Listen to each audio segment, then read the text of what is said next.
all babies are wired with primitive reflexes that start off as reflex-dominated behaviours and transition to voluntary movements as they get older. Whilst babies' brains develop, the water is an excellent platform for these reflexes to develop. It's gentle, it's supportive, and allows babies to do movements in ways that they cannot do on dry land. All babies will have their own reflex actions, and they will develop these movements in their own time and in their own time frame. In this video, we're going to be talking about all the reflexes that aid me as a swimming teacher, and some that also are a disadvantage in the water too. This can help me to see how your baby is developing, and we use their cues to guide you on your swimming journey. The swimming reflex, also known as the amphibian reflex, is the most basic reflex that a baby is born with.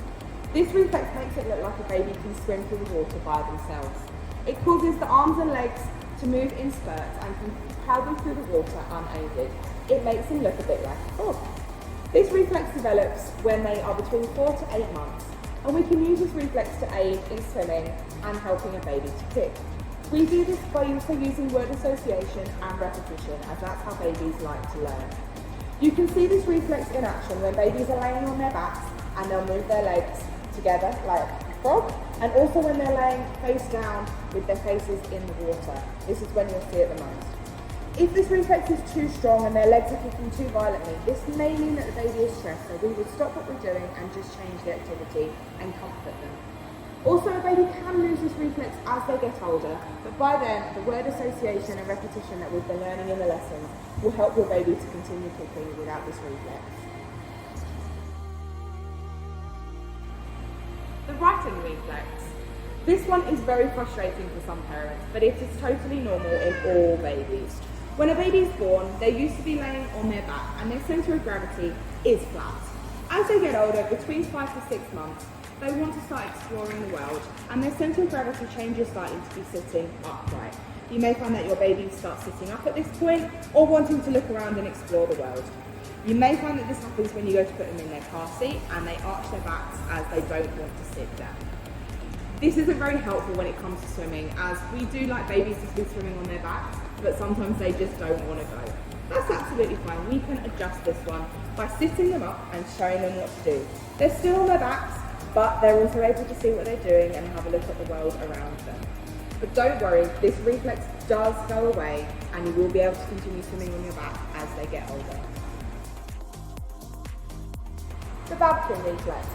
This is a reflex that happens when you put pressure on the palms of baby's hands, and it means that baby will open their mouths. If you're holding their hands while swimming and the Gag Reflex is not triggered, it may mean that baby can swallow the water. Just make sure that you're not pushing any pressure on the baby's palms of their hands and adjust how you're holding them in the water. Babies do lose this quite early on, so this one only really refers to smaller babies at the start of their swimming journey. The Plantar Reflex. This is the curling of baby's toes, and this occurs around 5 to 9 months.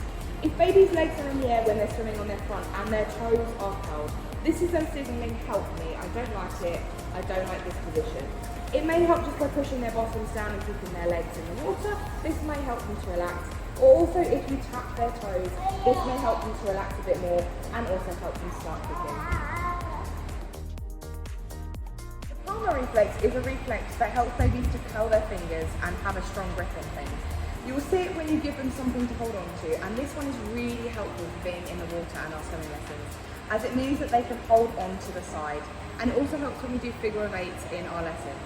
Winnie, hold on. Good girl. There you go.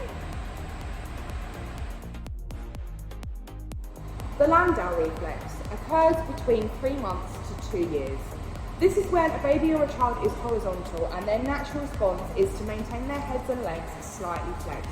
This occurs on their front and their back. I can show you with Winnie. If I lay her down, her natural response is to lean forwards with her head and her legs. And if I lay her on her tummy, again, her head wants to come forwards. This is natural and babies can be trained to come out of this.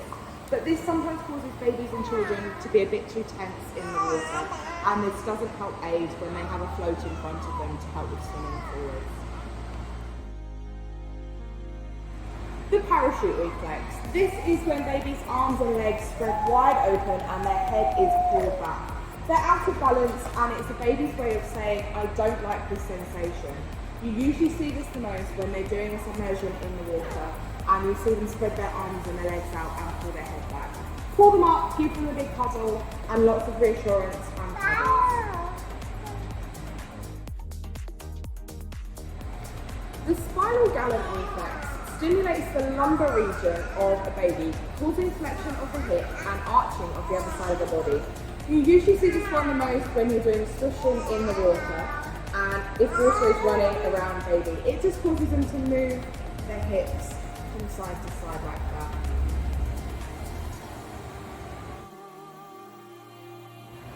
The Gag Reflex. This is present from when a baby is born and transforms into a breath-holding response as a baby gets bigger, at around 9 months or so. This kicks in when water enters into a baby's mouth. Without going into too much detail, basically the back of the baby's throat closes off. There's a small little flap above their windpipe which stops the water from going into baby's lungs. Water can still be swallowed into baby's tummy, but this is no cause for concern. You can just have milk or water after the lesson and that gets rid of it. We look for submersion cues when we're going under the water and these can kick in with the Gag Reflex as we teach the baby to swim with submersions. The Moro Reflex, also known as the Starter Reflex. This is something that is tested when a baby is first born in the hospital. Baby will throw their arms out and throw their head back with their legs extended. And this usually indicates that they're not comfortable with the hold or the activity that they're doing. You may find that there's slight trembling in their fingers and their hands as well, and babies will need lots of reassurance to remain comfortable. Baby's head needs lots of support when you're laying floating in the water, and this can be triggered if baby is lifted or dropped too quickly in and out of water when doing jumps up and down. The segmental rolling reflex. This is a really good reflex to help with babies and older children as well, and it aids in the transition of rolling over. It develops in shoulders and hips, and when babies are on their backs, if their hips are elevated, their leg comes over to help them roll onto their front. But really importantly, when children are learning how to swim as they get older, when they're on their front, it aids with the breathing process for swimming front forward. When the shoulder is elevated, the arm naturally comes over to help breathing side to side. So if we're looking at it like this, our shoulder elevates, arm comes over, and we can breathe to the side. Just like that.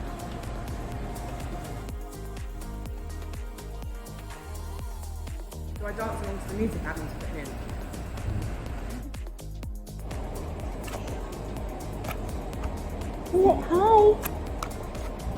Hi.